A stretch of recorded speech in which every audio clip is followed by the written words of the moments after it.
What's a secret your family made you keep that still haunts you? When I was 12, my older sister Tessa disappeared for 3 days. My parents told me to say she was visiting an aunt if anyone asked. There was no aunt. She came home bruised and quiet. When I asked what happened, she just said, "Don't ask." Years later, I found out where she'd really been and why the lie had to be maintained. It was September, and 7th grade had just started for me. Tessa was 16, a junior in high school with a small circle of close friends. Our house was always quiet. Dad worked long hours at a manufacturing plant, and Mom kept herself busy with community activities. We weren't especially close as sisters, with the 4-year age gap feeling much wider than it actually was. On a Wednesday morning, I woke up to find Tessa's bed empty, which wasn't unusual. She often left early to meet her friends before school, but that evening, when I got home, she still wasn't there. Mom was in the kitchen, phone pressed to her ear, speaking in hushed tones. I asked about Tessa after she hung up. Mom told me Tessa was visiting our Aunt Rita in Lakewood for a few days. When I pointed out we didn't have an Aunt Rita, Mom gripped the kitchen counter and instructed me to tell anyone who asked that exact story. No questions allowed. Just remember what she told me. Dad came home early that night. He and Mom spoke in their bedroom with the door closed. Their voices rose and fell, though I couldn't make out the words. When they emerged, Dad looked pale and angry. When I asked if Tessa was okay, he insisted she was fine and reminded me to remember what Mom had told me. That night, I stood in front of my bathroom mirror practicing the lie about Aunt Rita in Lakewood. I repeated it with different inflections until it sounded natural. I'd never had to lie about something important before. The next day at school, Tessa's best friend Bryn cornered me in the hallway before first period. Her eyes were red and puffy. She demanded to know where Tessa was, saying she wasn't answering her phone. I recited my practice line about Aunt Rita. Bryn stared at me and stated plainly that we didn't have an Aunt Rita. I insisted we did.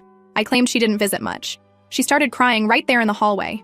A teacher approached to ask what was wrong, but Bryn just walked away. I stood frozen, the lie feeling like a stone in my stomach. That evening, Mom received a call that made her grab her keys immediately. She told me to stay home, lock the doors, and not answer the phone. She was gone for hours. I sat on the couch, watching the clock, too nervous to eat dinner or do my homework. Around midnight, I heard a car in the driveway. Looking out the window, I saw Dad's car. He helped Tessa from the passenger seat. She moved slowly, keeping her head down. When they came inside, I gasped. Tessa had a dark bruise on her cheek and a split lip. She held her arms tightly around herself as if she was cold, though the house was warm. I ran toward her, asking what happened. She looked at me with empty eyes. "Don't ask," she said, and walked straight to our shared bedroom and closed the door. Mom followed after her with a plastic pharmacy bag. Dad sank onto the couch and put his head in his hands. When I tried to question him, he cut me off and reminded me about the Aunt Rita story. That was all anyone needed to know. For 3 days, Tessa stayed in our bedroom with the blinds drawn. She only emerged to use the bathroom. Mom brought her meals on trays that came back barely touched. I slept on the couch because Mom said Tessa needed space. On Sunday night, Mom and Dad had a long conversation with Tessa in the kitchen. I wasn't allowed to join them. Afterward, Mom informed me that Tessa would return to school the next day. If anyone asked about her bruises, I was to say she fell while hiking with Aunt Rita. On Monday, I watched Tessa carefully apply makeup to cover the bruise on her face before school. In the hallways, people stared and whispered. Bryn approached us before first period, her eyes wide at the sight of Tessa's injuries. When she asked what happened, Tessa mechanically replied that she fell while hiking at her aunt's house. Bryn looked like she wanted to say more, but Tessa walked away before she could. Throughout the day, I saw Tessa avoid her usual friends, keeping her head down and speaking minimally. Weeks passed, and slowly things seemed to return to normal on the surface. Tessa went back to her regular schedule. She stopped wearing heavy makeup to cover her face as the bruises faded.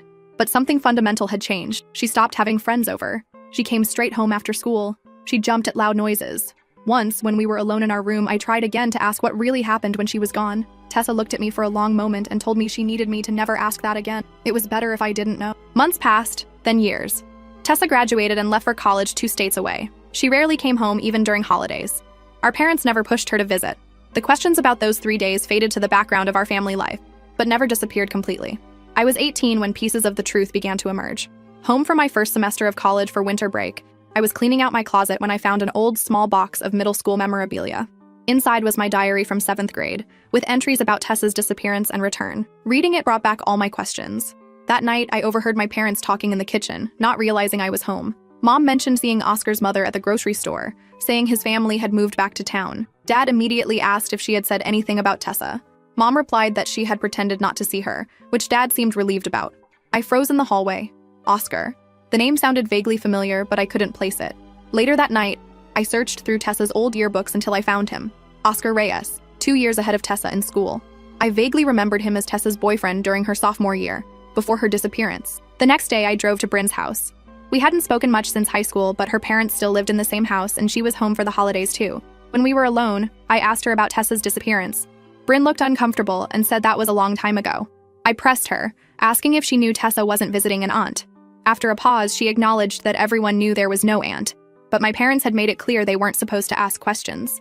When I asked if it had something to do with Oscar Reyes, her eyes widened slightly. She seemed surprised I didn't know. Bryn explained that Oscar had been bad news, controlling and jealous. Tessa had tried to break up with him multiple times, but he always convinced her to come back. When I asked if he had hurt Tessa, Bryn said I should really talk to my sister about this. I called Tessa that night.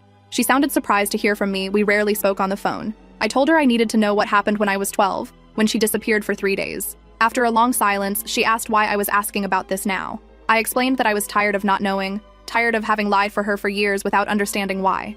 Eventually, she said she would come home the next weekend so we could talk in person. Tessa arrived on Friday evening. She looked different. Her hair was shorter, and she carried herself with more confidence than I remembered. We waited until our parents went to bed before sitting at the kitchen table with mugs of tea. When I asked her to tell me everything, Tessa took a deep breath and began explaining. She had been with Oscar, though not willingly at first. They had broken up the week before, and he hadn't taken it well. He convinced her to meet him to talk things through. When she arrived, he was with 2 friends. They took her phone and forced her into a car. They took her to a hunting cabin Oscar's family owned outside of Lakewood. Oscar told her they would stay there until she came to her senses and got back together with him. When she tried to leave the first night, he hit her. That explained the bruises on her face and split lip. I asked why our parents hadn't gone to the police. Tessa explained that she had begged them not to. Oscar's father was a cop and his uncle was a judge. His family had connections. Oscar made it clear that if she told anyone, no one would believe her, or worse, they would, and his family would ensure our parents suffered for it. On the 3rd day, Oscar's friends left to get more beer. When Oscar fell asleep, Tessa found his phone and called our father. Dad drove out there with his friend Dan, a former boxer. They got her out. It wasn't as simple as Oscar just letting her go. Dad and Oscar's father had a conversation and made an arrangement. Oscar's family agreed to keep him away from Tessa if our family didn't press charges or tell anyone what happened. Part of that arrangement was maintaining the story about Aunt Rita. I expressed disbelief that everyone just pretended nothing happened after Oscar had kidnapped and beaten her. Tessa bitterly explained the reality of small-town politics. Oscar's family had money and influence. Ours didn't. It wasn't fair, but it was reality. I asked if that was why she hardly ever came home. She confirmed that Oscar had moved away for college, but his family remained in town. Every time she returned, she feared running into them, or him. When I mentioned that Mom had said his family moved back to town, Tessa's hands tightened around her mug. She said that was why she agreed to talk about this. I deserved to know, in case I ever saw him. She warned me to stay away from Oscar and his family. When I asked if he still posed a threat, Tessa said she didn't know, but hoped not. The fact that they had moved back concerned her. She advised me to be careful. The next morning, Tessa was already packed to leave. When I asked why she was leaving so soon, she claimed she had work the next day. But I could see the real reason in her eyes. Being in town brought back too many painful memories. We hugged goodbye longer than usual. She apologized that I had to lie for her back then and that I'd carried this all these years. After she left, I told my parents that Tessa had explained everything about Oscar and the cabin. They exchanged a look I couldn't interpret. Mom admitted they should have told me when I was older, but after a while, it seemed easier to just not talk about it. When I asked if they were ever going to tell me, Dad looked tired and said probably not. Some secrets become part of the foundation of a family. 2 weeks later, I was shopping at the local grocery store when I noticed a man staring at me from the end of the aisle. He was in his 30s with dark hair and a carefully groomed beard. Something about his gaze made my skin crawl. As I turned to leave, he approached. He asked if I was Tessa's sister, Monica. I froze, suddenly understanding who I was talking to. I tried to move past him, but he blocked my path. He asked how Tessa was doing these days, adding a comment about her still telling lies about him. I felt angry and told him I knew what he did to her. Oscar smiled, but his eyes remained cold.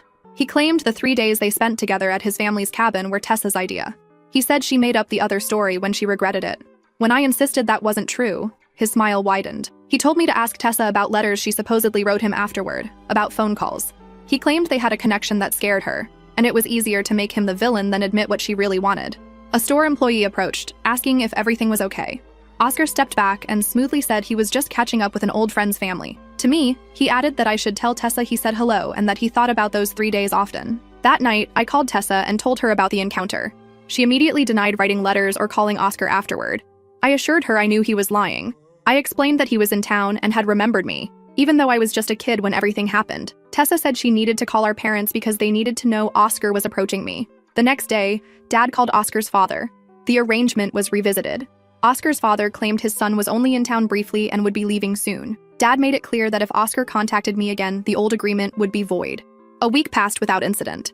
Then one evening, I returned home to find a small package on the porch addressed to me. Inside was a worn spiral notebook. I recognized it immediately as the type Tessa used in high school. Opening it, I found pages of entries in Tessa's handwriting, describing a very different version of those 3 days. One where she willingly went with Oscar, where the bruises came from an accident, where she fabricated the kidnapping story to avoid getting in trouble for running away. The last page contained a note in different handwriting. The truth has many versions. I knew immediately that the journal was a fake, a convincing one, but still a fabrication. The handwriting was close to Tessa's, but not quite right. Some phrases didn't sound like her at all. It was a calculated attempt to make me doubt her story. I called Tessa again and described the notebook. She told me to burn it. This was what Oscar did, twisted reality and created doubt. It was how he controlled her back then. When I asked if we should go to the police, she questioned what evidence we had, a fake journal he would deny sending. It would be her word against his, just like before. That night, I lit a fire in our backyard fire pit and watched the notebook burn page by page. 2 days later, Mom received a call from Oscar's mother. The conversation was brief, but afterward, Mom looked relieved. She told me they were leaving town for good this time. His father had gotten a job offer in Arizona. When I asked if she believed them, she said she wanted to, but we would stay vigilant. Months passed without any further contact from Oscar or his family. Slowly, the tension eased. Tessa even came home for Thanksgiving, the first holiday she'd spent with us in years. As we sat around the table, I noticed how she no longer flinched at unexpected noises, how she laughed more freely than I remembered.